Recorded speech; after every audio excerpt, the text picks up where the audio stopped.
Nasa gitna siya ng kalsada, ang malakas na buhos ng ulan ay humahampas sa kanyang balat. Nilalamig siya hanggang sa kaibuturan ng kanyang buto. Halos wala siyang makita, ngunit mas masakit pa sa lamig ng ulan ay ang lalamig na sulyap sa mata ni Doña Leticia. Ang mga salitang nagmula sa bibig nito, mga salitang humiwa sa kanyang puso na parang patalim. Hindi ka nabibilang dito, Isabela, at hinding-hindi ka kailanman magiging bahagi ng pamilyang Chavez. Umuugong pa rin ang mga salitang yon sa kanyang isip. Parang naglalaro ang bawat letra, bawat tunog ng boses ni Doña Leticia, paulit-ulit na sinasaksak ang kanyang pagkatao. Ilang minuto na siyang naglalakad, o marahil ay oras na. Hindi na niya alintana ang oras, tanging ang bigat ng kanyang puso at ang sakit ng pagkabigo ang kanyang nararamdaman.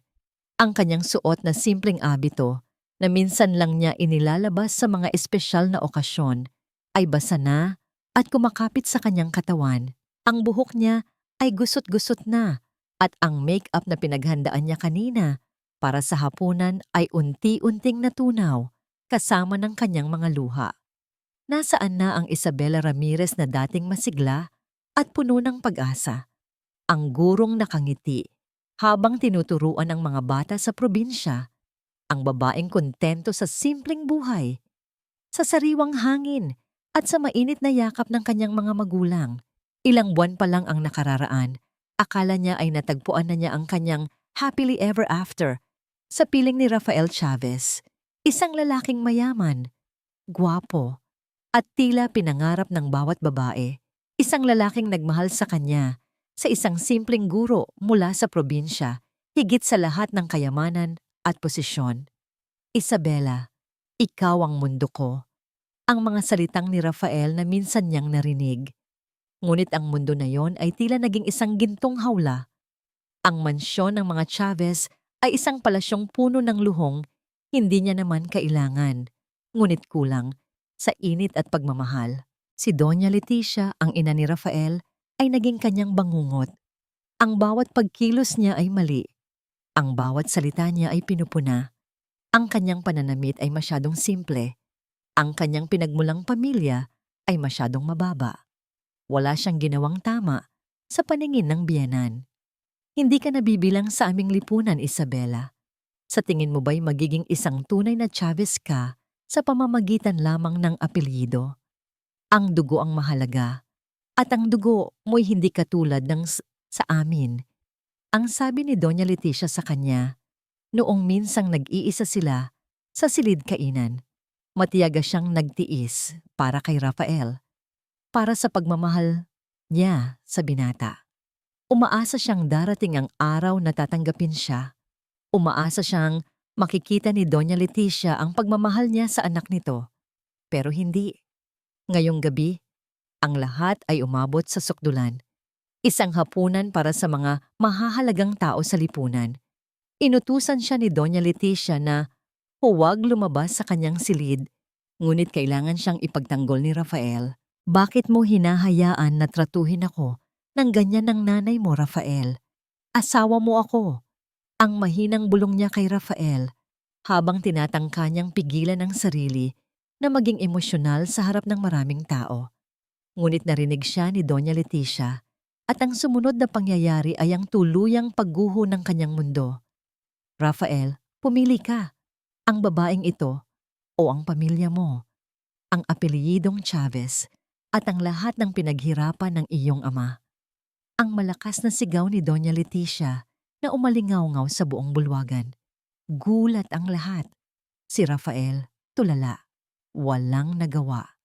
Naiintindihan niya ang sitwasyon ni Rafael, ang bigat ng apelyidong Chavez, ang obligasyon sa pamilya. Ngunit sa sandaling iyon, ang kanyang puso ay nagkaroon ng malaking sugat. Ang matagal na niyang kinikimkim na sakit at galit ay bumuhos. Hindi ko na kaya, Doña Leticia. Kahit kailan. Hindi ko pinangarap ang buhay na ito. Ang gusto ko lang ay simpleng pagmamahalan. Pero hindi niyo po ipinaramdam sa akin yon. Hinding-hindi. Sigaw niya. Ang kanyang boses ay nanginginig sa pagitan ng galit at lungkot. Isang malakas na sampal ang bumagsak sa kanyang pisngi. Hindi mula kay Doña Leticia, kundi mula sa isa sa mga kamag-anak ng mga Chavez na tila nagalit sa kanyang kawalan ng respeto. Lumayas ka! Lumayas ka sa bahay na ito! Hindi ka nabibilang dito! Hindi ka namin kailangan! Ang tinig ni Doña Leticia ay puno ng puot. Walang nagawa si Rafael. Naka-freeze ito sa kinatatayuan, parang isang estatwa. Ang mga matang nagmamakaawa, ngunit walang boses na lumabas. Sa puntong yun, isang bagay ang namatay sa loob ni Isabela. Ang pag-asa, ang pagmamahal. Tumakbo siya palabas, hindi na inisip ang ulan, hindi na inisip ang gabi. Ang tanging gusto niya ay makalayo. Makalayo sa gintong hawlang iyon na nagpapakulong sa kanyang kaluluwa. Ang mga ilaw ng kalsada ay tila blur na lamang sa kanyang paningin. Ang bawat hakbang niya ay puno ng kirot. Sa kanyang isip naglalaro ang tanong, "Nasaan ka na, Isabela? Ano ang nangyari sa'yo?" Ang kanyang paghinga ay bumibigat. Ang kanyang puso ay kumakabog ng malakas. Isang malakas na ilaw ang biglang sumilaw sa kanyang mga mata. Isang busina, isang malakas na busina na humati sa katahimikan ng gabi. Naramdaman niya ang isang matinding impact. Isang matulis na sakit ang kumalat sa buong katawan niya. At pagkatapos, dilim. Ang tunog ng pag-ulan ang unang bumati kay Rafael paggising niya. Isang malamig at mabigat na tunog na tila umaayon sa bigat ng kanyang dibdib. Paggising niya, agad niyang hinanap si Isabela sa tabi niya. Wala. Biglang bumalik ang mga alaala ng nagdaang gabi. Ang sigawan, ang galit ni Mama, ang sampal, at ang mga salita ni Isabela, puno ng hinanakit at sakit na humiwa sa kanyang puso. "Hindi ko na kaya, Doña Leticia. Lumayas ka. Hindi ka namin kailangan." Isabela. Isabela umalis. Mabilis siyang bumangon. Tinawag ang pangalan ni Isabela.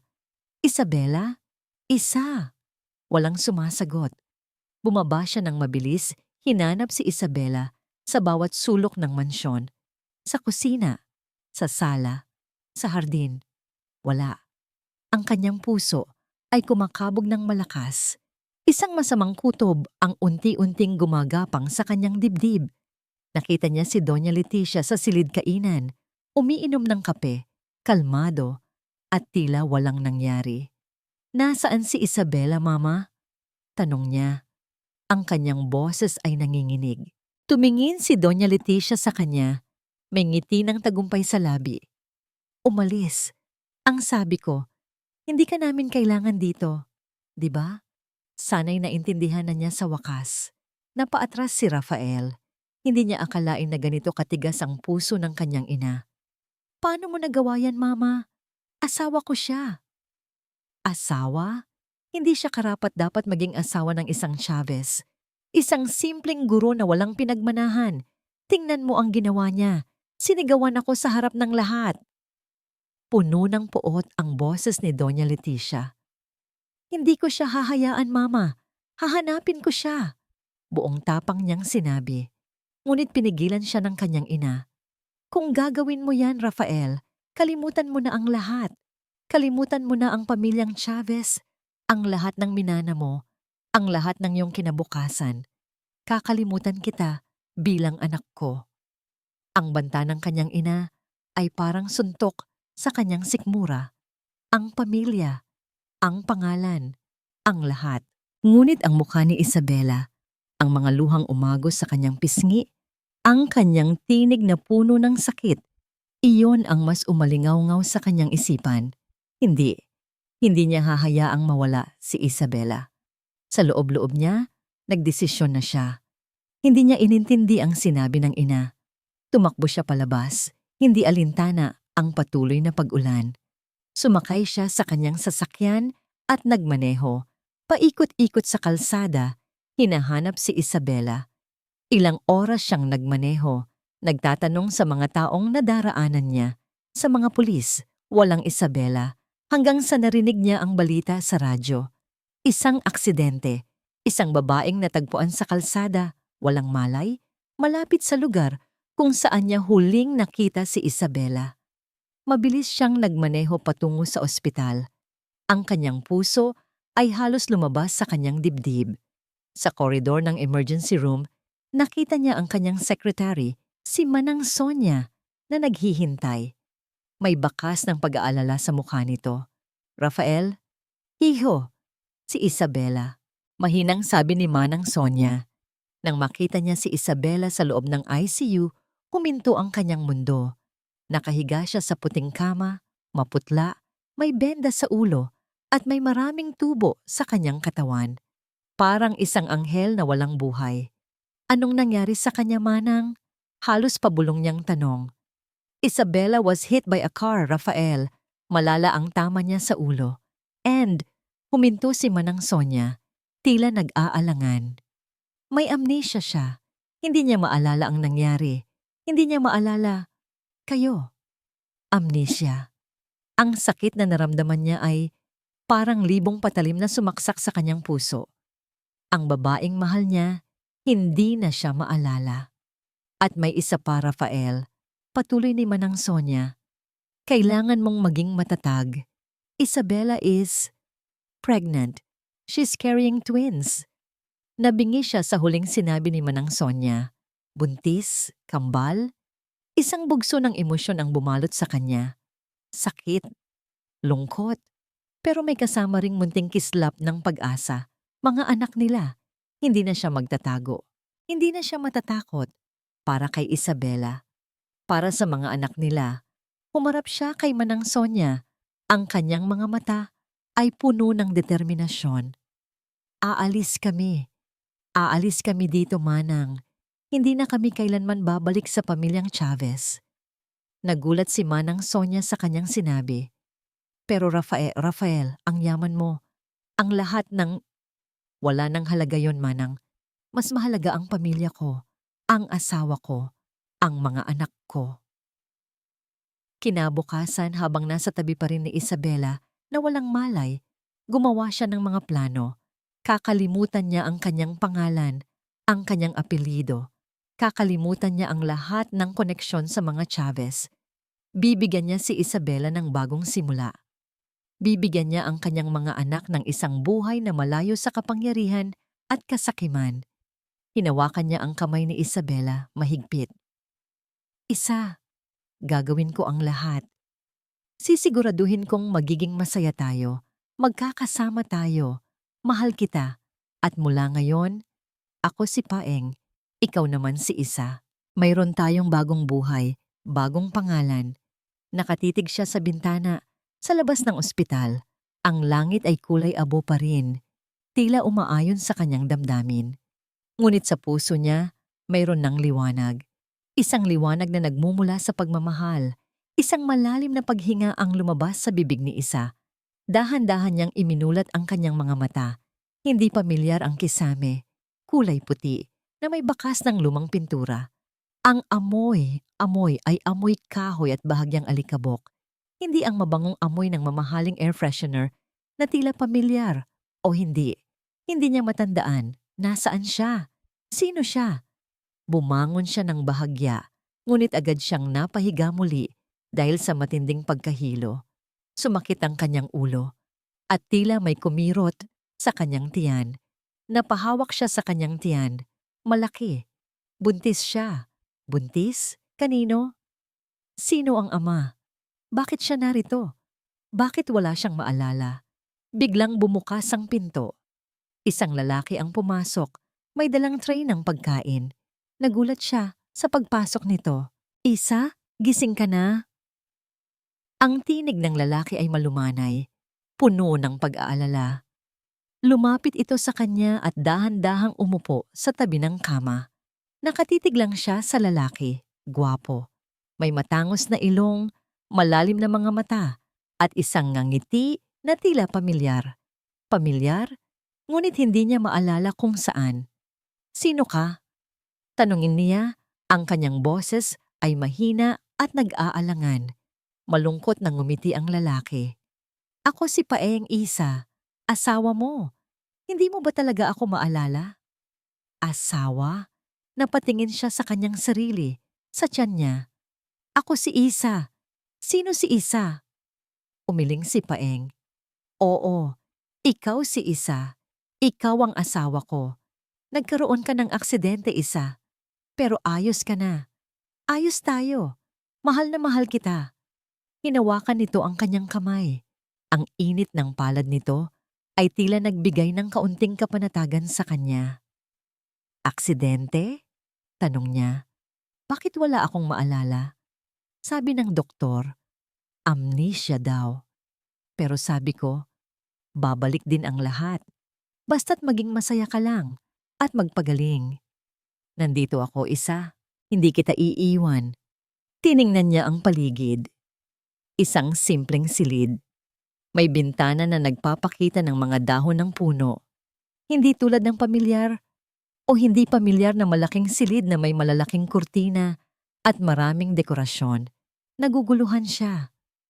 Nasaan tayo? Nasa bahay natin sa Laguna. Simple lang pero masaya. Ito ang pangarap nating dalawa, Isa. Ang mamuhay ng simple, malayo sa ingay ng syudad. Pangarap? Pangarap niya nga ba ito? May bahagi sa kanyang isip na tila nagsasabing hindi. Ngunit ang mga mata ni Paeng ay puno ng sinseridad. Sa mga sumunod na araw, si Paeng ang nag-alaga sa kanya. Pinasusubo siya ng pagkain. Inaalalayan siyang bumangon. Binabasahan siya ng mga kwento tungkol sa kanilang buhay. Kung paano sila nagkakilala sa probinsya, nagmahalan at nagpasyang mamuhay ng simple. Bawat kwento ni Paeng ay tila isang bagong pahina sa kanyang blangkong libro ng buhay. Unti-unti, bumubuo ng bagong pagkatao si Isa. Si Isa ang simpleng babae na asawa ni Paeng at ina ng kambal na nasa kanyang sinapupunan. Nakatutuwang isipin na mayroong ganoong pagmamahal. Si Paeng ay napakabuti, napakamaalaga. Mahal na mahal siya nito, ramdam niya. Alam mo, Isa, dati, ang dami kong hinabol sa buhay, sabi ni Paeng isang gabi habang nakaupo sila sa beranda at pinagmamasdan ng mga bituin. Yaman, pangalan, kapangyarihan. Pero nung nakilala kita, Isa, saka ko lang naintindihan ang tunay na halaga ng buhay. Ikaw at ang mga anak natin, iyon lang ang importante. Hinawakan niya ang kamay ni Paeng. Ang mga salita nito ay tila musika sa kanyang tainga. Ang simpleng buhay sa Laguna, kasama si Paeng, ay tila nagbibigay sa kanya ng kapayapaan na hindi niya pa nararanasan.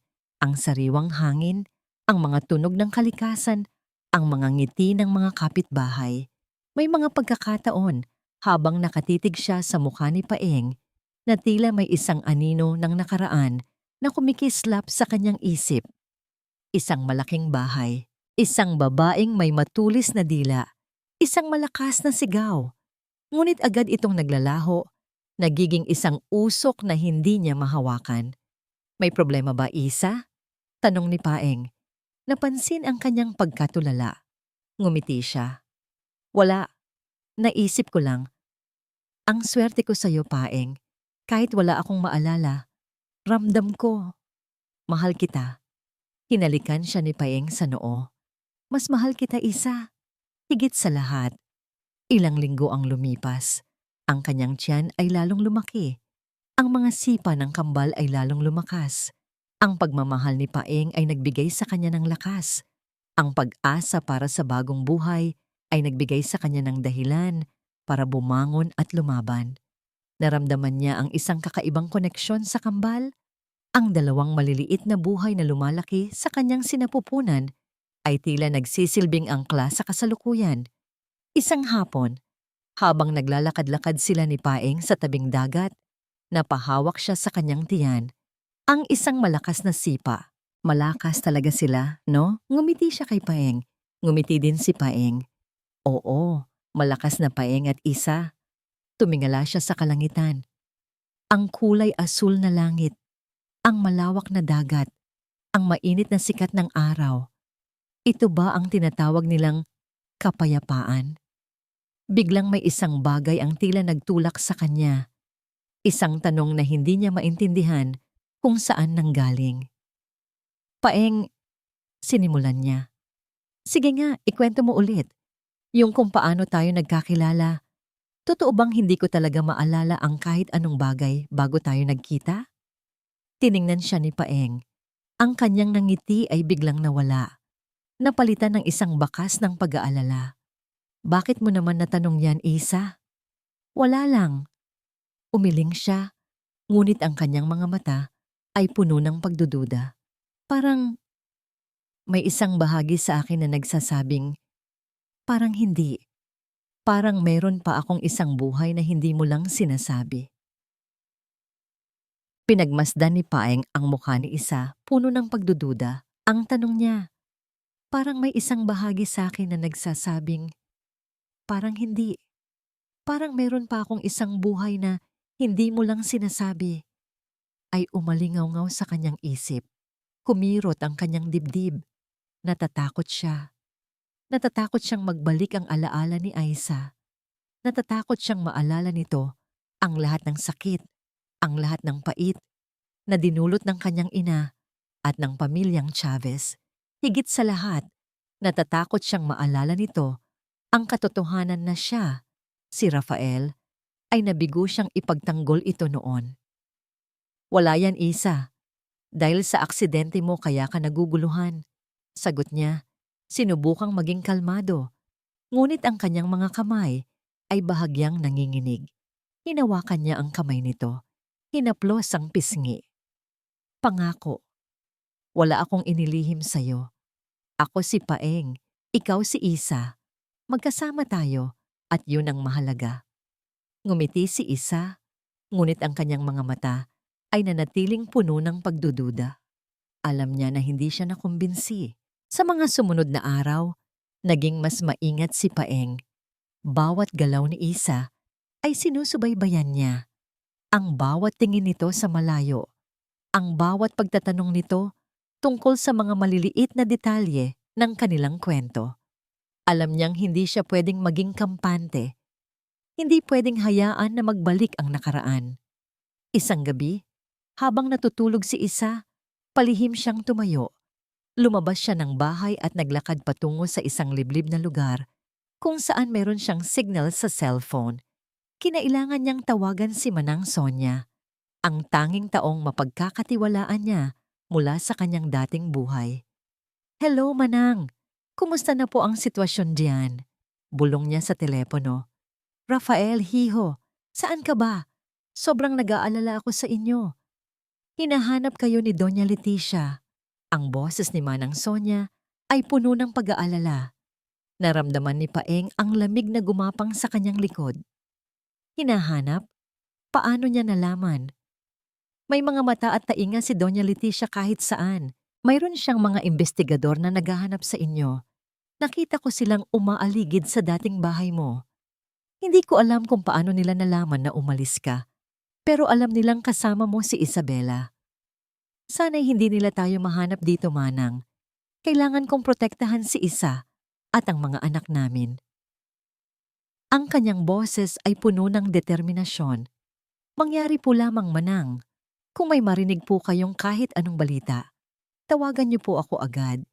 Pero maging maingat po kayo. Huwag po kayong magpapahalata. Mag-iingat ka rin, Rafael. Sana'y maging ligtas kayo, sabi ni Manang Sonia bago siya nagpaalam. Ibaba ni Paeng ang telepono. Ang balita mula kay Manang Sonia ay nagdulot ng matinding kaba sa kanya. Nagsisimula ng humabol sa kanila ang anino ng nakaraan. Pagbalik niya sa bahay, nakita niya si Isa na nagising. Nakaupo ito sa kama at nakatingin sa kanya. Saan ka galing, Paeng? Tanong nito. Ang kanyang boses ay mahina. Nagpahangin lang, Isa. Hindi ako makatulog. Sagot niya, sinubukang ngumiti. Ang dami mo nang inilihim sa akin, Paeng. Nararamdaman ko. Malungkot ang mga mata ni Isa. Niyakap niya si Isa ng mahigpit. Wala akong inilihim na makakasama sa iyo, mahal ko. Gusto ko lang protektahan ka. Pero ang mga gabi ni Paeng ay hindi na naging mapayapa. Madalas siyang nananaginip. Ang kanyang ina, nakangiti ng nakakaloko Hawak ang isang kutsilyo na tila handang saksakin si Isabela. Ang kanyang dating buhay, ang mga mamahaling bagay, ang kanyang pangalan, ang kanyang kapangyarihan, lahat ay parang multo na humahabol sa kanya. Isang umaga, habang naglalakad si Paeng patungo sa kanyang trabaho, isang simpleng trabaho bilang mangingisda, napansin niya ang isang itim na sasakyan na nakaparada sa di kalayuan. Hindi ito pamilyar, at ang lalaking nakasakay sa loob ay nakatingin sa direksyon ng kanilang bahay. Huminto ang puso ni Paeng. Ang kanyang mga kaba ay nagtaasan. Si Doña Leticia, sinasundan na sila. Mabilis siyang naglakad pabalik sa bahay. Nag-aalala siya kay Isa. Isa, may nakita ka bang kakaiba? Tanong niya. Halos hingalin. Umiling si Isa. Wala naman. Bakit? Bakit? Sinubukan ni Paeng na kumalma. Wala. Naisip ko lang, baka kailangan nating lumipat ulit. Nagulat si Isa. Lumipat? Bakit? Ang ganda na nga ng buhay natin dito, Paeng. Oo, Isa. Pero para sa kaligtasan natin, para sa mga anak natin. Ngunit isang araw, nang pauwi si Paeng mula sa pangingisda, nakita niya si Isa na nakikipag-usap sa isang matandang babae. Ang matandang babae ay may hawak na isang sobre. Sino yan, Isa? Tanong ni Paeng. Lumapit sa kanila. Ngumiti ang matandang babae. Ako si Aling Nena, kapitbahay ninyo. Binigyan ko lang siya ng kaunting tulong. Ang amo ko kasi, napakabait. Pinapamahagi ang mga lumang damit at iba pa. Napansin ni Paeng ang sobre sa kamay ni Aling Nena. May logo ng isang kilalang law firm. Ang law firm ng pamilyang Chavez. Kumirot ang kanyang dibdib. Hindi ito simpleng tulong. Ito ay isang trap. Salamat po, Aling Nena, sabi ni Paeng. Sinubukang maging magalang. Pagkaalis ni Aling Nena, kaagad niyang kinuha ang sobre sa kamay ni Isa. Anong meron dito, Paeng? Tanong ni Isa. Nagtataka. Binuksan niya ang sobre. Sa loob ay may mga litrato.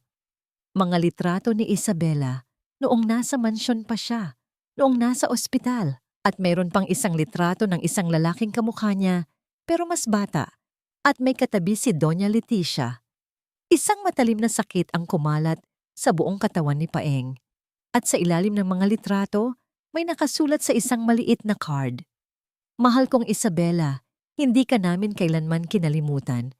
Ang iyong tunay na pamilya, ang pamilyang Chavez, ay naghihintay sa iyong pagbabalik. Ang lalaking kasama mo ay hindi mo tunay na asawa. Siya ay isang magnanakaw at nagtatago. Bumalik ka na sa amin. Ang iyong ina, Doña Leticia Chavez. Nagkatinginan sila ni Isa. Ang mga mata ni Isa ay puno ng gulat at takot. Ang kanyang mga kamay ay nanginginig. Paeng, ano to? Sino to? Sino si Doña Leticia Chavez? Napahawak si Isa sa kanyang tiyan. Naramdaman ang biglaang pagkirot ng puso. Ang kanyang mga mata ay nanlalaki habang binabasa ang nakasulat sa card. Mahal kong Isabela, ang iyong tunay na pamilya, ang pamilyang Chavez, ang lalaking kasama mo ay hindi mo tunay na asawa. Siya ay isang magnanakaw at nagtatago. Napatingin siya kay Paeng. Ang kanyang muka ay puno ng takot at pagtataksil. Paeng, ano to? Sino si Doña Leticia Chavez? At ano ang ibig sabihin nito? Na hindi ka ko asawa? Ang muka ni Paeng ay namutla. Nawala ang lahat ng kulay sa kanyang muka. Umiling ito. Pilit siyang kinukumbinsi. Hindi, Isa. Hindi totoo yan. Paniniwala lang yan ng isang taong gustong sirain tayo. Ngunit ang mga litrato sa kanyang kamay ay nagsasabi ng ibang kwento. Ang mga litrato ng isang babaeng kamukha niya. May suot na mamahaling damit. Nakatayo sa isang malaking mansyon. Ang mga litrato niya sa ospital. At ang isang larawan ng lalaking kamukha ni Paeng. Ngunit mas elegante ang kasuotan. At may katabi si Doña Leticia na mukhang puno ng kapangyarihan. Mayroong isang bagay na nagtulak sa kanya, isang alaala, isang maliit na kislap ng isang malaking bahay, ng isang babaeng sumisigaw, ng isang matinding takot. Sino siya, Paeng? Tanong niya muli. Ang kanyang boses ay nanginginig. Nagsisinungaling ka ba sa akin? Niyakap siya ni Paeng mahigpit. Isa, pakinggan mo ako. Mayroong mga taong gustong sirain tayo. Gusto kanilang kunin sa akin. Ngunit ang mga yakap ni Paeng ay hindi na nagbigay ng kapanatagan. Sa halip, naramdaman niya ang malamig na pagdududa na gumagapang sa kanyang puso. Kinabukasan, hindi na siya makatulog ng maayos. Ang mga litrato at ang card ay tila bumabaon sa kanyang isipan. Nagkaroon siya ng panaginip. Isang panaginip na napakalinaw. Napahawak si isa sa kanyang tiyan. Naramdaman ang biglaang pagkirot ng puso. Ang kanyang mga mata ay nanlalaki habang binabasa ang nakasulat sa card. Mahal kong Isabela, ang iyong tunay na pamilya, ang pamilyang Chavez. Ang lalaking kasama mo ay hindi mo tunay na asawa. Siya ay isang magnanakaw at nagtatago. Napatingin siya kay Paeng. Ang kanyang mukha ay puno ng takot at pagtataksil. Paeng, ano to? Sino si Doña Leticia Chavez? At ano ang ibig sabihin nito na hindi ka ko asawa? Ang mukha ni Paeng ay namutla. Nawala ang lahat ng kulay sa kanyang mukha. Umiling ito. Pilit siyang kinukumbinsi. Hindi isa. Hindi totoo yan. Totoo yan. Paniniwala lang yan ng isang taong gustong sirain tayo. Ngunit ang mga litrato sa kanyang kamay ay nagsasabi ng ibang kwento. Ang mga litrato ng isang babaeng kamukha niya may suot na mamahaling damit, nakatayo sa isang malaking mansyon. Ang mga litrato niya sa ospital at ang isang larawan ng lalaking kamukha ni Paeng, ngunit mas elegante ang kasuotan. At may katabi si Doña Leticia na mukhang puno ng kapangyarihan. Mayroong isang bagay na nagtulak sa kanya, isang alaala, isang maliit na kislap ng isang malaking bahay, ng isang babaeng sumisigaw, ng isang matinding takot. Sino siya, Paeng? Tanong niya muli. Ang kanyang boses ay nanginginig. Nagsisinungaling ka ba sa akin? Niyakap siya ni Paeng, mahigpit. Isa, pakinggan mo ako. Mayroong mga taong gustong sirain tayo. Gusto kanilang kunin sa akin. Ngunit ang mga yakap ni Paeng ay hindi na nagbigay ng kapanatagan. Sa halip, naramdaman niya ang malamig na pagdududa na gumagapang sa kanyang puso. Kinabukasan, hindi na siya makatulog ng maayos. Ang mga litrato at ang card ay tila bumabaon sa kanyang isipan. Nagkaroon siya ng panaginip. Isang panaginip na napakalinaw. Nakatayo siya sa isang malaking hagdanan. Suot ang isang mamahaling puting gown. Sa ibaba, nakita niya si Doña Leticia, ang parehong babae sa litrato, na nakangiti ng mapanukso. Mayroong isang lalaking nakatayo sa tabi ni Doña Leticia. Mukhang pamilyar, ngunit hindi niya maaninag ng buo ang mukha. Biglang may malakas na sigawan. Narinig niya ang kanyang sariling tinig na nagsusumamo. At pagkatapos ay ang malakas na buhos ng ulan at ang pagmamaneho niya sa kalsada. Isang malakas na busina. At dilim, nagising si Isa, napawisan at humihingal. Naramdaman niya ang matinding takot, ang parehong takot na nararamdaman niya sa panaginip. Ang kanyang ulo ay kumirot. Tila may mga alaala na pilit lumalabas, ngunit hindi niya maabot. Tiningnan niya si Paeng na mahimbing pa ring natutulog sa tabi niya. Ang lalaking ito na minahal niya, na nag-alaga sa kanya.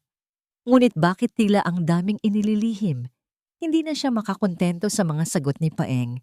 Kailangan niyang malaman ang totoo. Kinaumagahan, habang naghahanda si Paeng para sa pangingisda, nagkunwari siyang masakit ang tiyan para hindi sumama sa kanya sa palengke.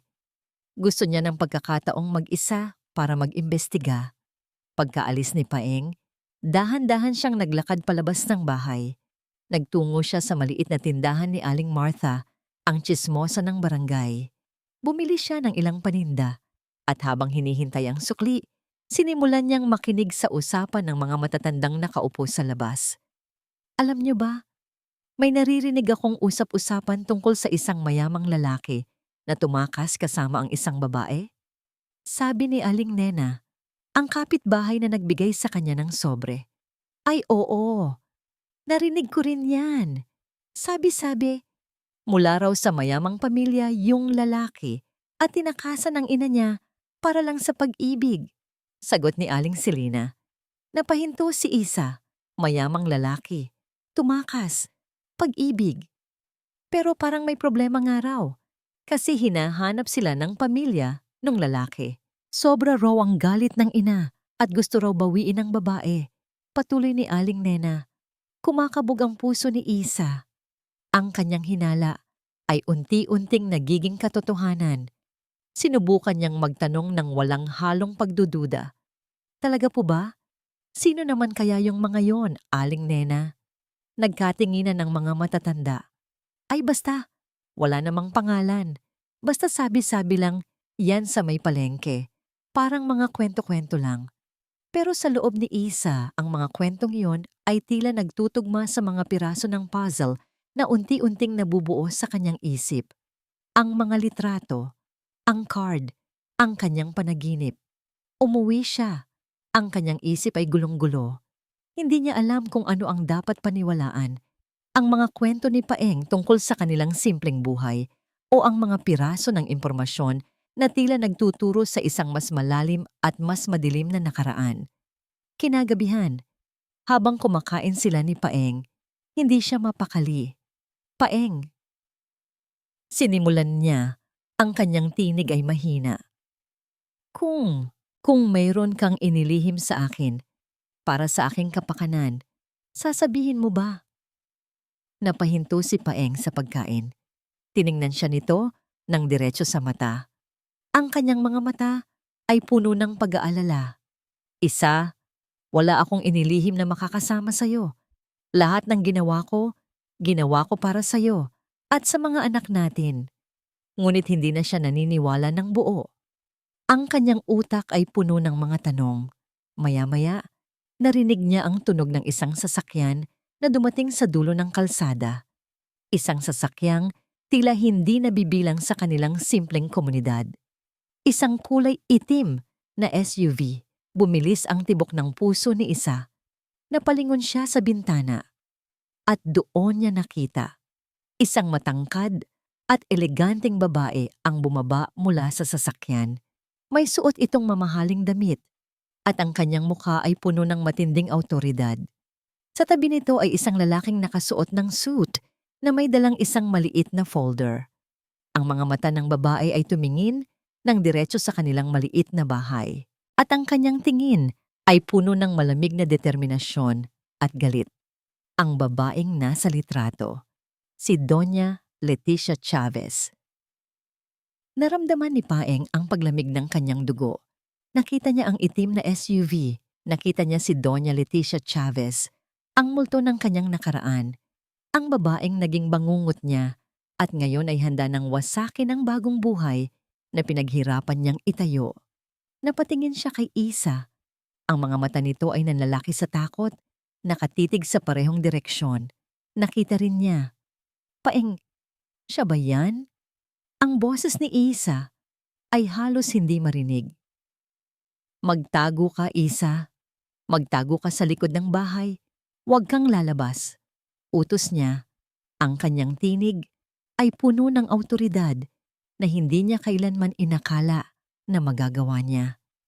Hindi pa sila nakalayo ni Isa nang marinig niya ang tunog ng mga yabag. Mayroong mga taong papalapit sa kanilang bahay. Dalawang lalaki, malalaki ang katawan, nakasuot ng itim na suit. Mga bodyguards ni Doña Leticia, hinarap sila ni Paeng. Kailangan niyang protektahan si Isa at ang mga anak nila. Kahit anong mangyari. Anong kailangan niyo? Tanong niya. Ang kanyang boses ay matigas. Ipinadala kami ni Doña Leticia. Nandyan ba si Isabela Ramirez? Tanong ng isa sa mga lalaki. Ang kanyang boses ay walang emosyon. Wala siya dito. Hindi ko siya kilala. pagsisinungaling ni Paeng kahit na ang puso niya ay halos lumabas sa kanyang dibdib. Ngunit bago pa man makasagot ang mga lalaki, narinig niya ang boses ni Doña Leticia, malakas at puno ng kapangyarihan. "Huwag kang magsinungaling, Rafael. Alam kong narito siya." Lumabas si Doña Leticia mula sa likod ng kanyang mga bodyguard. Ang kanyang mga mata ay parang yelo, nakatitig ng diretso kay Paeng. Walang bakas ng pagmamahal ng isang ina, tanging paghamak at galit. "Mama," ang kanyang boses ay mahina. "Wala kang karapatang tawagin akong Mama, Rafael. Isang kahihiyan ka, isang takas, at mas malaking kahihiyan ang babaeng yan." Naglakad palapit si Doña Leticia tila isang reyna sa kanyang kaharian. "Saan mo itinago si Isabela? Ibalik mo siya sa akin. Hindi siya nabibilang sa'yo." "Hindi niyo siya makukuha, Mama. Nagsisimula na kami ng bagong buhay dito. Malayo sa inyo. Malayo sa lahat ng kayamanan ninyo." Sagot ni Paeng, buong tapang na hinarap ang ina. Ngumiti si Doña Leticia, isang ngiting puno ng panunuya. "Bagong buhay? Rafael, hindi ka makakatakas sa kung sino ka. Ang apelyidong Chavez ay nakakabit sa'yo. At ang babaeng yan, may apelyidong Chavez din siya, na ayaw man niya'y nakakabit na sa kanya. At hindi siya nabibilang dito, sa baho ng lugar na ito. Kahiya-hiya." Hindi na napigilan ni Paeng ang sarili. "Huwag mong hamakin ang lugar na ito, Mama. Mas mayaman ang lugar na ito sa pagmamahal kaysa sa buong mansyon ninyo." "Pagmamahal? At ano ang alam mo sa pagmamahal, Rafael? Nakuha mo lang ang babaeng iyan dahil sa posisyon mo, dahil sa kayamanan natin." "Hindi. Mahal na mahal ko si Isabela, Mama. At handa akong iwanan ang lahat para sa kanya. Ganon ko siya kamahal." Sa likod ni Paeng, nakita niya si Isa na dahan-dahang lumabas. Tila hindi na makapagpigil. Hindi niya naisip ang kanyang sarili. Ang tanging nasa isip niya ay ang kanyang asawa, na unti-unting lumalabas mula sa likod ng bahay. "Tama na, Rafael. Wala nang kailangan pang itago." Malungkot ang boses ni Isa. Nagulat si Doña Leticia nang makita si Isa. Ang kanyang mukha ay puno ng matinding galit. "Isabela, ikaw na babae ka. Paano mo nagawang lokohin ang anak ko? At ano yan? Buntis ka. Kaninong anak yan?" "Anak namin ni Rafael, Doña Leticia." Matapang na sagot ni Isa, kahit na nanginginig ang kanyang buong katawan. "Walang hiya. Huwag kang magkunwari. Pinikot mo lang ang anak ko. At ngayon, gusto mong ipilit ang mga anak na yan para manatili sa kanya? Hindi po totoo yan, Doña Leticia. Mahal po namin ang isa't isa." Sabi ni Isa, ang kanyang mga mata ay puno ng luha. Ngunit nagngingit-ngit si Doña Leticia. "Mga kasinungalingan, Rafael, ngayon na. Bumalik ka sa akin. Iiwan mo ang babaeng yan. Isang iskandalo ang ginawa mo. Hindi pwedeng magkaroon ng ganyan ang pamilyang Chavez." "Hindi ko siya iiwan, Mama," sigaw ni Paeng. "At hindi ko hahayaang saktan mo pa siya." Nag-iba ang mukha ni Doña Leticia. Isang ngiti ang gumuhit sa kanyang labi. Ngunit ito ay isang ngiti na puno ng kapangyarihan at pagbabanta. "Kung ganoon, wala akong magagawa, kundi sundin ang batas," sabi ni Doña Leticia. "Ikaw, Rafael Chavez, ay inakusahan ng kidnapping at ilegal na pagtatago kay Isabela Ramirez Chavez. At ikaw, Isabela Ramirez Chavez, ay dapat na sumama sa akin pabalik sa mansyon. Dahil ngayon, opisyal ka nang nasa pangangalaga ng pamilyang Chavez. At ikaw, Rafael, ay kakasuhan." Naglabas ang lalaking nakasuot ng isang papel, isang court order. Napatingin si Paeng sa papel. Ang kanyang mundo ay gumuho.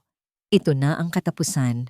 Ang lahat ng pinaghirapan niya para itago si Isa, ang lahat ng pagmamahal na itinayo niya, lahat ay mawawala sa isang iglap. "Hindi yan totoo, Mama. Hindi ko siya kinidnap. Asawa ko siya," sigaw ni Paeng. Ang batas ang magpapasya niyan, Rafael. Malamig na sabi ni Doña Leticia. Kukunin natin siya. Ngayon na. Lumapit ang mga bodyguard. Susunggaban si Isa. Huwag! Huwag niyo siyang hawakan. Sigaw ni Paeng. Pilit na pinoprotektahan si Isa. Ngunit sa gitna ng kaguluhan, naramdaman ni Isa ang isang matinding kirot sa kanyang tiyan. Mas matindi kaysa sa lahat ng kirot na naramdaman niya dati. Isang matalim na sakit na tila hinihiwa ang kanyang kalooban. Napahawak siya sa kanyang tiyan at napahiyaw. Masakit. Paeng, masakit. Nalaglag ang mga papeles sa kamay ng lalaki. Lahat ay nagulat. Napatingin si Paeng kay Isa. Ang kanyang mukha ay puno ng sakit. At sa pagitan ng kanyang mga hita, nagsimulang umagos ang dugo. Isa! Sigaw ni Paeng mabilis na lumapit sa kanya. Nanlaki ang mga mata ni Doña Leticia. Ang kanyang matigas na ekspresyon ay biglang napalitan ng isang bakas ng pagkabigla. Paeng, ang mga bata. Ang huling salita ni Isa bago siya tuluyang mawalan ng malay habang ang dugo ay patuloy na umaagos. Ang boses ni Paeng, puno ng pag-aalala. Ang huling narinig ni Isa bago siya lamunin ng dilim. Isang matinding kirot sa kanyang tiyan ang humila sa kanya pabalik sa kamalayan. Ngunit hindi pa rin niya kayang imulat ang kanyang mga mata.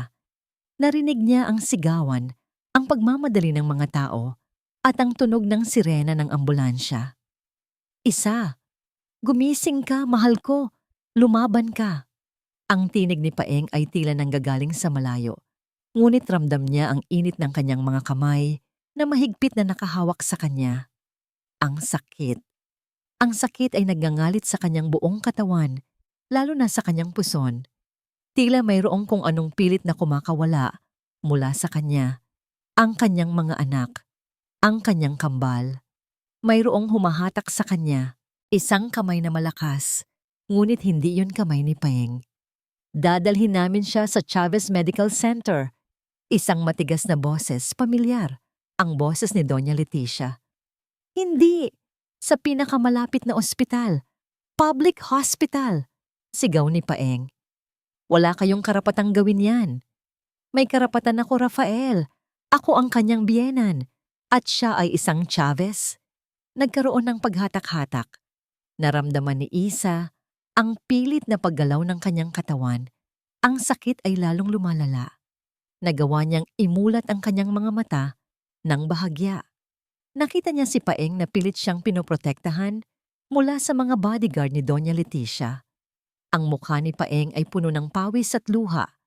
Ang mga mata nito ay punong-puno ng takot para sa kanya. Paeng, ang tanging salitang lumabas sa kanyang bibig. Isa, huwag kang susuko. Nandito ako. Ngunit mas malakas ang puwersa ng mga lalaki. Binuhat siya.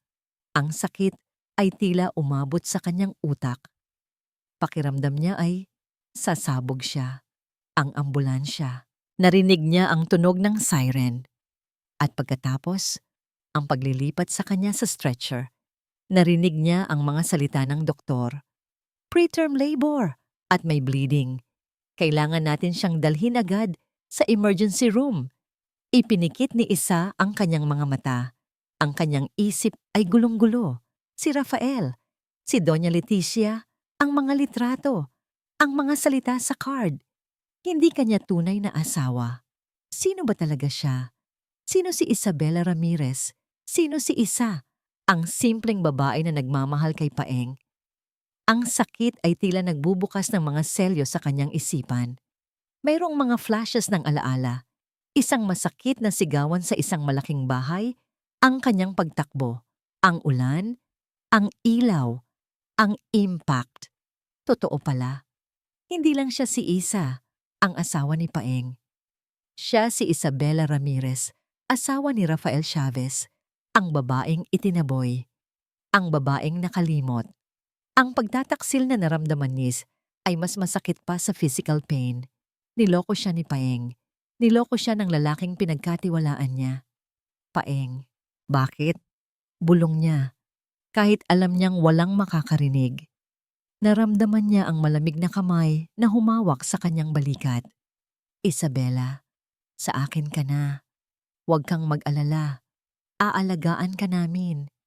Ang boses ni Doña Leticia na sa pagkakataong ito ay tila may halong pag-aalala, ngunit meron pa ring matigas na awtoridad. Ngunit ang mga salita ni Doña Leticia ay hindi nagbigay ng kapanatagan. Ang alaala ng kung paano siya itinaboy paso ay sariwa pa rin.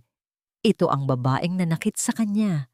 Ang babaeng gustong sirain ang pamilya niya. Kahit nagulong-gulo ang kanyang isip, isang bagay ang malinaw sa kanya. Ang kanyang mga anak, ang kambal sa kanyang sinapupunan. Kailangan niyang lumaban para sa kanila. Pumasok sila sa ospital. Sa isang ospital na tila mas malaki, mas moderno, at mas mahal. Hindi ang simpleng public hospital na gusto ni Paeng.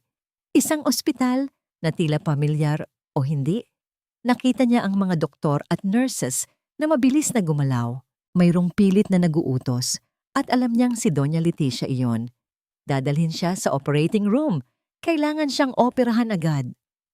Naramdaman niya ang panginginig ng kanyang katawan. Narinig niya ang boses ni Paeng na nagmamakaawa. Huwag! Kailangan kong makita si Isa. Isa? Huwag kang bibitiw. Mahal na mahal kita. Ang boses ni Paeng. Puno ng sakit at pagmamahal. Ngayon, naguguluhan siya. Kung niloko siya ni Paeng, bakit tila ganito ang kanyang pag-aalala? Bakit tila totoo ang pagmamahal na nakikita niya sa mga mata nito? Anong nangyayari? Ang mga bata. Ito na lamang ang kaya niyang sabihin. Ang kanyang boses ay isang bulong. Isang matamis na ngiti ang ibinigay ng nurse sa kanya, kasabay ng isang nakakapagpakalmang suntok sa kanyang braso. Huwag kang mag-alala, ma'am. Kami na ang bahala. Kailangan mo lang magpahinga. At muli, ang dilim. Ngunit sa pagkakataong ito, may kasama ng pagdududa, sakit, at isang matinding laban para sa kanyang mga anak. Ang bitag ay nagsara at siya, si Isabela, ay nasa gitna nito. Ang tunog ng sirena ng ambulansya ay tila humahampas sa kanyang tenga. Nakita ni Rafael ang dugo ang binti ni Isabela habang isinasakay ito sa stretcher. Ang kanyang mundo ay bumagsak. Ang mga salita ng doktor, preterm labor, bleeding, emergency, ay umaling-awngaw sa kanyang isip. Isa, mahal ko, kumapit ka, lumaban ka.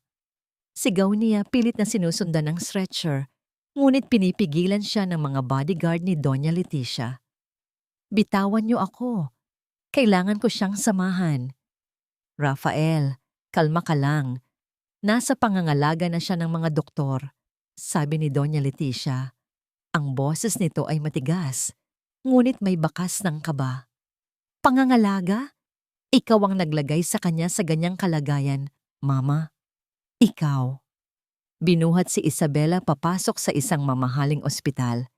Hindi ito ang public hospital na gusto niyang puntahan. Ito ang Chavez Medical Center, ang pag-aari ng kanilang pamilya. Isang lugar na puno ng matataas na pader at tila mas mahirap pasukan kaysa labasan. Dinala si Isabela sa emergency room at pagkatapos ay sa operating room. Ang pinto ay nagsara sa kanyang mukha. Naramdaman ni Rafael ang matinding kawalan ng kapangyarihan. Wala siyang magawa. Wala siyang maitulong. Ang babaeng mahal niya, ang mga anak nila, ay nasa loob, lumalaban sa kamatayan. Habang siya ay nasa labas, walang magawa. Naramdaman niya ang matinding galit sa kanyang ina. Si Doña Leticia, ang babaeng naging ugat ng lahat ng sakit na ito. Lumapit siya kay Doña Leticia. Ang kanyang mga mata ay puno ng matinding puot. Kung may mangyaring masama sa kanila, Mama, hinding-hindi ko kayo mapapatawad. Hinding-hindi. Nagulat si Doña Leticia sa tindi ng kanyang galit. Ngunit mabilis itong nakabawi. Ang kanyang mukha ay nagpakita ng muling tigas. Huwag mo akong sisihin, Rafael. Ikaw ang may kasalanan dito. Tumakas ka. Dinurog mo ang pangalan ng ating pamilya. Anong pangalan, Mama? Ang kayamanan. ang kapangyarihan. Iyan lang ang inaalala nyo. Hindi nyo inaalala ang kaligayahan ng sarili ninyong anak. Para sa'yo ito, Rafael. Para sa kinabukasan mo. Hindi ka karapat-dapat sa babaeng yan. Kung ganoon, hindi rin ako karapat-dapat sa inyo, Mama. Ayoko ng Chavez na pangalan kung kapalit nito ang buhay ng pamilya ko.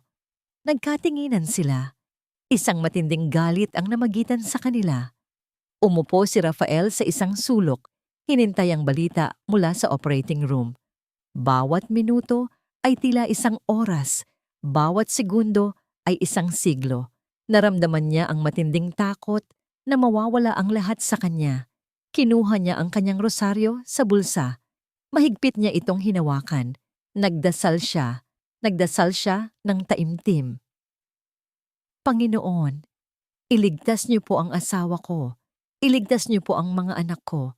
Handa akong ibigay ang lahat, basta't mabuhay lang sila. Wala na po akong hihilingin pa. Narinig niya ang tunog ng mga yabag. Lumabas ang isang doktor mula sa operating room. Ang kanyang mukha ay seryoso. Mabilis siyang tumayo. Doc, kumusta po ang asawa ko? Ang mga anak ko? Tumingin ang doktor kay Doña Leticia at pagkatapos ay kay Rafael. Naging matindi ang bleeding at napakabata pa ng pagbubuntis. Ginagawa namin ang lahat. Pero kailangan namin ng desisyon. Napatingin si Rafael sa doktor. Anong desisyon po, Doc? Kailangan naming pumili. Ang iligtas ang ina o ang iligtas ang mga sanggol. Hindi namin kayang iligtas ang tatlo kung magpapatuloy ang bleeding ng ganito. Napaatras si Rafael. Naramdaman niya ang pagbagsak ng kanyang mundo. Ang pinakamasakit na desisyon sa kanyang buhay. Napatingin siya kay Doña Leticia, ngunit ang kanyang ina ay nakatulala. Ang kanyang mga mata ay puno ng takot. Doc, hindi. Iligtas niyo po silang lahat. Pakiusap. Gagawin ko ang lahat. Bibigyan ko kayo ng lahat ng gusto niyo. Basta iligtas niyo po sila. Sumigaw si Rafael. Ang kanyang boses ay nanginginig. Humawak siya sa damit ng doktor, nagmamakaawa. Ginagawa na namin ang lahat, sir. Pero ito ang katotohanan ng sitwasyon, malungkot na sabi ng doktor. Napasigaw si Rafael, puno ng sakit at kawalan ng pag-asa. Lumuhod siya sa sahig. Ang kanyang mga kamay ay nakatakip sa kanyang mukha. Isa, mga anak ko. Huwag niyo akong iwan, pakiusap. Hindi niya napansin si Doña Leticia. Ang matigas na mukha ng kanyang ina ay unti-unting lumambot. Ang kanyang mga mata ay nagpapakita ng isang damdamin na hindi niya kailanman nakita dati. Takot, pagsisisi. Nakita ni Doña Leticia ang pagbagsak ng kanyang anak. Ang kanyang anak na minahal niya higit sa lahat. Ang anak na pilit niyang pinrotektahan sa kanyang sariling paraan. Ngunit sa sandaling ito, nakita niya ang kanyang anak na nagmamakaawa, nasasaktan, at nanganganib na mawalan ng lahat ng minamahal. Narinig ni Doña Leticia ang mga salita ni Rafael, ang kanyang tinig na punong-puno ng desperasyon. At doon, may isang bagay na tila gumising sa loob ni Doña Leticia. Isang bagay na matagal nang natutulog, ang kanyang puso. Nakatayo si Doña Leticia, tila isang rebultong gawa sa yelo sa gitna ng malamig na hallway ng ospital. Ngunit sa loob niya, may isang bagyong kanina pa nagngangalit. Pinagmamasdan niya si Rafael. Ang kanyang kaisa-isang anak. Ang lalaking binuo niya ang kinabukasan ayon sa kanyang sariling disenyo. Nakikita niyang durog na durog ito. Nakaluhod sa sahig, nakasubsob ang mukha sa mga palad, at ang mga balikat ay nayayanig sa bawat hikbi. Doc, pakiusap. Huwag ang pamilya ko. Kunin niyo na ang lahat sa akin. Huwag lang sila. Ang boses ni Rafael ay basag, puno ng hapdi na tila nanggagaling sa kaibuturan ng kanyang kaluluwa. Sa bawat luha ni Rafael, parang may kung anong matalim na bagay na sumusugat sa puso ni Leticia. Isang pakiramdam na matagal na niyang ibinaon sa limot. Isang pakiramdam na kinatatakutan niya ng higit sa ano paman. Leticia. Isang mahinang boses ang tumawag sa kanya. Lumingon siya at nakita ang isang matandang babae na dahan-dahang naglalakad papalapit. Si Nana Maria, ang matandang mayordoma na nakasaksi sa bawat lihim, bawat pait, at bawat patak ng dugo sa pamilya Chavez. Anong ginagawa mo rito, Maria? Matigas na tanong ni Leticia. Pilit na ibinabalik ang kanyang maskara ng kapangyarihan. Tumingin si Nana Maria kay Rafael at pagkatapos ay diretso sa mga mata ni Leticia. Hanggang kailan mo ba papatayin ang sarili mong anak dahil sa iyong takot, Leticia? Nag-iwas ng tingin si Leticia. Hindi mo alam ang sinasabi mo. Alam ko, Leticia. Dahil nandoon ako nung mawala si Gabriel. Mahinahong sabi ni Nana Maria. Sa pagbanggit ng pangalang iyon, tila tumigil ang paghinga ni Leticia. Gabriel, ang kanyang panganay. Ang sanggol na hindi man lang umabot ng 1 taon. Huwag mong babanggitin ang pangalang iyan. Nanginginig ang boses ni Leticia. Iyon ang dahilan kung bakit mo ginaganito si Rafael. Di ba? Patuloy ni Nana Maria, hindi natitinag. Dahil natatakot kang maulit ang nangyari kay Gabriel. Dahil noong namatay siya, isinumpa mong kontrolin ang lahat para walang mawala sa iyo muli. Napahawak si Leticia sa pader. Ang mga alaala ay bumuhos na parang baha. Ang lamig ng katawan ni Gabriel sa kanyang mga bisig. Ang kawalan ng magawa habang pinapanood ang sariling anak na malagutan ng hininga dahil sa sakit na hindi kayang gamutin ng kahit anong yaman. Doon nagsimula ang lahat. Doon naging bato ang kanyang puso. Inisip niya na kung makokontrol niya ang bawat hakbang ni Rafael, kung pipiliin niya ang bawat taong lalapit dito, mapoprotektahan niya ito laban sa sakit ng mundo. Ngunit tiningnan niya si Rafael ngayon. Ang anak na pilit niyang pinoprotektahan ay mas nagdurusa pa kaysa sa kanya noon. Siya mismo ang nagdulot ng sakit na kinatatakutan niyang mangyari sa anak. Isang malakas na kalabog ang narinig mula sa loob ng operating room. Bumukas ang pinto at lumabas ang mga nurse na nagmamadali. May dalang mga gamit na puno ng dugo. Doc! Anong nangyayari? Sigaw ni Rafael. Tumayo siya kahit nanghihina ang mga tuhod. Hindi sumagot ang doktor. Mabilis lang itong bumalik sa loob. Ang tensyon sa hangin ay tila lason na sumasakal kay Leticia. Biglang nanlambot ang mga tuhod ni Leticia. Bumagsak siya sa kanyang mga tuhod sa mismong sahig kung saan nakaluhod ang kanyang anak kanina. Mama? Gulat na napatingin si Rafael sa kanya. Hindi makapagsalita si Leticia. Ang lahat ng pride, ang lahat ng yaman, ang lahat ng kapangyarihan na ipinaglaban niya ay tila walang silbi sa harap ng pintong iyon. Patawad, bulong ni Leticia. Ang mga luha na 30 taon niyang pinigil ay sa wakas ay umagos. Patawad, Rafael. Patawad, Isabela. Lumapit si Rafael sa kanyang ina. Nakita niya ang isang babaeng hindi niya kailanman nakilala. Isang inang sugatan, takot at punong-puno ng pagsisisi. Mama, bakit? Tanong ni Rafael, umiiyak na rin. Natatakot lang ako. Natatakot akong mawala ka rin sa akin. Hikbi ni Leticia habang yakap ang mga binti ng kanyang anak. Akala ko, kapag kontrolado ko ang lahat, magiging ligtas ka. Pero ako pala ang sumisira sa'yo. Sa gitna ng kanilang pagtangis, biglang bumukas ang pinto ng operating room. Isang katahimikan ang bumalot sa buong hallway. Lumabas ang doktor, tinatanggal ang kanyang maskara. Pawisan ito at mukhang pagod na pagod. Doc, kumusta sila? Halos hindi makahinga si Rafael sa paghihintay. Huminga ng malalim ang doktor. Himala ang nangyari. Maayos ang operasyon. Isang malakas na iyak ng sanggol ang umaling-awngaw mula sa loob. At pagkatapos, isa pa. 2 boses ng bagong buhay. Ang mga anak ko? Tanong ni Rafael. May halong kaba at tuwa. Ligtas ang kambal. Maayos silang nailabas. Ngumiti ang doktor. At ang asawa mo, Si Isabela. Lumaban siya, Rafael. Napakalakas ng asawa mo. Stable na siya ngayon. Napasandal si Rafael sa pader, umiiyak sa sobrang pasasalamat. Si Leticia naman ay nanatiling nakaluhod, nakatingala sa langit.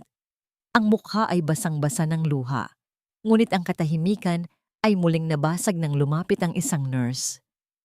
Sir, gising na po si Ma'am Isabela. Hinahanap po niya kayo, pero parang may naaalala na po siya. Napatingin si Rafael kay Leticia. Ang takot ay muling bumalik. Kapag naalaala ni Isabela ang lahat, mapapatawad pa kaya sila nito? Isang mahina, malambot na iyak ng sanggol ang dahan-dahang humila kay Isa, pabalik mula sa dilim. Napakalamig, napakasakit. Ngunit ang boses na yon, ang maliit na tunog ng buhay, ay tila isang sinulid na nag-uugnay sa kanya sa mundo. Pilit niyang iminulat ang kanyang mga mata. Malabo pa ang paningin. Nakita niya ang isang puting kisame, ngunit hindi ang lumang pintura ng bahay nila sa Laguna. Ito ay mas malinis, mas elegante, amoy gamot. Ma'am, gising na po kayo? Isang nurse ang lumapit sa kanya, nakangiti. Sinubukan niyang magsalita, ngunit ang kanyang lalamunan ay tuyo. Tumango lang siya. May mga anak na po kayo, ma'am. 2. Malusog po sila. Anak, 2. Naramdaman niya ang matinding pagod, ngunit may kasama ring malaking kislap ng kaligayahan. Siya ay isang ina na. Dahan-dahan, bumalik ang mga alaala, ang aksidente, ang pagkawala ng kanyang alaala. Si Paeng, ang kanyang pagmamahal, ang simpleng buhay sa Laguna. At pagkatapos, ang pagdududa, ang mga litrato, ang card, si Doña Leticia ang sigawan. Ang sakit, ang dugo. Rafael, ang tunay na pangalan ni Paeng. Isabela Ramirez Chavez, ang kanyang tunay na pangalan.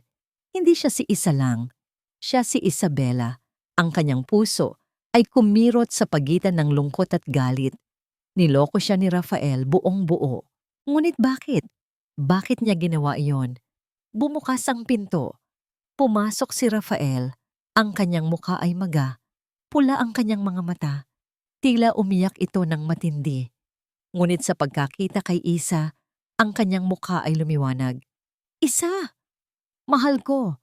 Salamat sa Diyos at gising ka na! Lumapit si Rafael sa kanya, hinawakan ang kanyang kamay at hinalikan ito. Tinitigan siya ni Isa. Ang lalaking ito na minahal niya ng buong buo. Ang lalaking nagsinungaling sa kanya. Bakit, Rafael? Mahina niyang tanong. Ang kanyang boses ay puno ng sakit. Nanlamig si Rafael. Bumaba ang kanyang tingin. Patawad, Isa. Gusto ko lang protektahan ka. Gusto ko lang na maging masaya ka. Sa pamamagitan ng pagsisinungaling sa akin, sa pamamagitan ng pagtatago sa akin ng aking pagkatao, hindi ko alam kung ano pa ang gagawin ko, Isa. Natatakot ako sa mama ko. Natatakot ako na kunin kanya sa akin. Natatakot ako na saktan kanya ulit. Sa sandaling iyon, muling bumukas ang pinto. Pumasok si Doña Leticia. Ngunit hindi na siya ang dating Doña Leticia na puno ng kapangyarihan at paghamak. Ang kanyang mukha ay maputla. Ang kanyang mga mata ay magarin at may bakas ng matinding pagsisisi. Lumapit si Doña Leticia sa kama. Dahan-dahan, ang kanyang mga kamay ay nanginginig. Isabela! Ang boses nito ay mahina, puno ng pagmamakaawa. Patawad, anak. Patawad sa lahat ng ginawa ko sa'yo. Patawad sa lahat ng sakit na idinulot ko. Nagulat si Isa. Hindi niya inaasahan ang ganitong reaksyon mula kay Doña Leticia. Ang babaeng naging bangungot niya ay ngayon ay nagmamakaawa. Nakita niya ang mga luha sa mata ni Doña Leticia. Totoo ang sakit na nakikita niya. Ang pagdurusa. Ginawa ko lang ang lahat para kay Rafael. Natatakot akong mawala siya, tulad ng pagkawala ko sa aking panganay. Ang takot na yun ang bumalot sa akin at nabulag ako sa galit at kapangyarihan. Naging halimaw ako. Patuloy ni Doña Leticia, ang kanyang boses ay nanginginig. Ngunit nang makita ko si Rafael na nagmamakaawa para sa'yo at sa mga anak ninyo, nang makita ko ang kanyang pagdurusa, saka ko lang naintindihan ang lahat. Saka ko lang naintindihan ang halaga ng pagmamahal. Patawad, Isabela. Nakatingin si Isa kay Rafael at pagkatapos ay kay Doña Leticia. Ang 2 taong minamahal niya, ang 2 taong nakasakit sa kanya. Ang kanyang puso ay gulong-gulo. Gusto niyang magalit. Gusto niyang sumigaw. Ngunit sa sandaling iyon, naramdaman niya ang isang bagay na mas malakas kaysa sa galit. Ang pag-unawa. Alam niya ang sakit ng mawalan ng alaala. Alam niya ang takot na mawala ang mga minamahal. Huminga siya ng malalim. Doña Leticia, nagsimula siya. Hindi ko po agad mapapatawad ang lahat. Ang sakit na naramdaman ko ay malalim. Ngunit nakikita ko po ang pagsisisi niyo. At para sa mga anak ko, handa akong subukang magpatawad. Napahagulgol si Doña Leticia. Lumapit ito at hinawakan ang kamay ni Isa, mahigpit. Maraming salamat, anak. Maraming salamat. Lumapit si Rafael, hinawakan ang kanyang kabilang kamay. Isa, hinding-hindi ko nahahayaang may manakit pa sa'yo. Hindi ko nahahayaang may maghiwalay pa sa ating pamilya. Ilang sandali. 3 kamay ang nagkahawak. Ang kanilang mga puso ay puno ng sakit, pagpapatawad, at isang bagong simula. Bumukas ang pinto. Pumasok ang nurse. May dalang 2 maliit na sanggol. Ang kanyang kambal. Napakaganda nila. Maliliit, inosente, at puno ng buhay.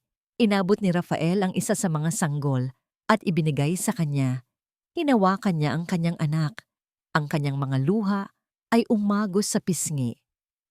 Rafael, sila na lang ang mahalaga. Bulong niya. Tiningnan siya ni Rafael. Ang kanyang mga mata ay puno ng pagmamahal. Oo, Isa. Sila na lang.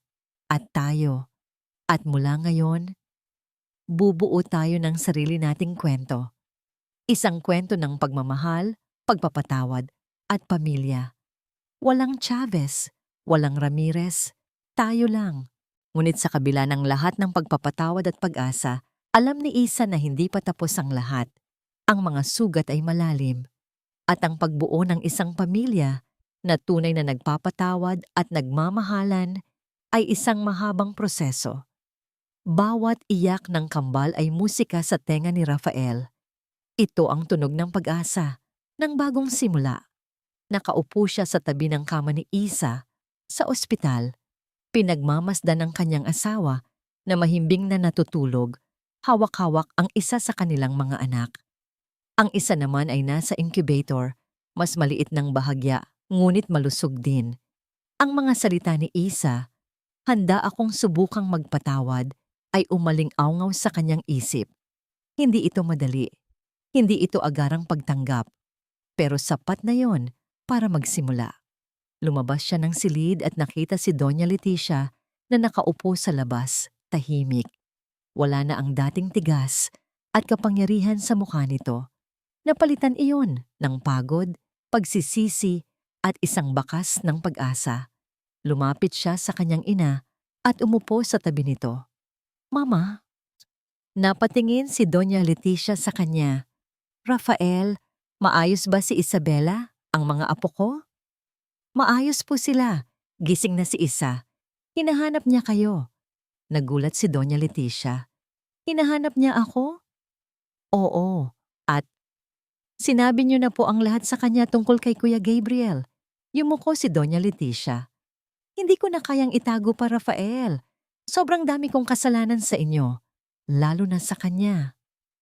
Mama, kailangan nating magsimula ulit. Hindi para bumalik sa dati, kundi para bumuo ng bago. Ngumiti si Doña Leticia, isang malungkot na ngiti. Alam ko, anak, at handa akong gawin ang lahat para bumawi. Gusto kong makilala ang mga apo ko. Gusto kong maging lola na hindi ko kailanman naging ina. Sa mga sumunod na araw, nagsimula ang isang mahabang proseso. Ipinatawag ni Rafael ang kanyang abogado. Hindi para magdemanda, kundi para ayusin ang lahat ng kailangan, para tuluyang makawala sila sa pangalan ng Chavez sa legal na paraan. Rafael, sigurado ka ba rito? Tanong ng abogado. Si Attorney Reyes, handa ka bang isuko ang lahat ng iyong mana? Ang lahat ng kayamanan ng Chavez? Mas mahalaga sa akin ang kalayaan, attorney. Ang kalayaan ng pamilya ko. Ang kapayapaan. Sagot ni Rafael. Sinimulan din ni Doña Leticia ang kanyang sariling proseso ng paghilom. Sa tulong ni Nana Maria at ng isang therapist, unti-unti niyang hinarap ang sakit ng pagkawala ni Gabriel.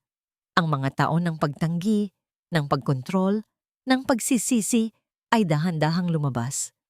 Naging mas bukas siya, mas malambot, at natuto siyang makinig. Sa unang pagkakataon, nagkaroon ng tunay na pag-uusap sina Doña Leticia at Isa. Hindi bilang biyanan at manugang na puno ng galit, kundi bilang dalawang babaeng nagbahagi ng sakit. Isabela, patawarin mo ako sa lahat. Gusto kong maintindihan mo, hindi kita kinamumuhian. Natatakot lang ako. Natatakot akong maulit ang nakaraan, sinabi ni Doña Leticia kay Isa, habang hawak ang isang apo. Naiintindihan ko po, Doña Leticia. Sagot ni Isa, ang kanyang tinig ay mahina pa. Kailangan lang po natin ng oras para sa ating lahat.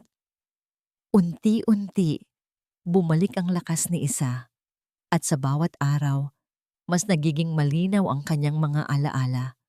Ngunit sa halip na magalit, pinili niyang tanggapin ang lahat.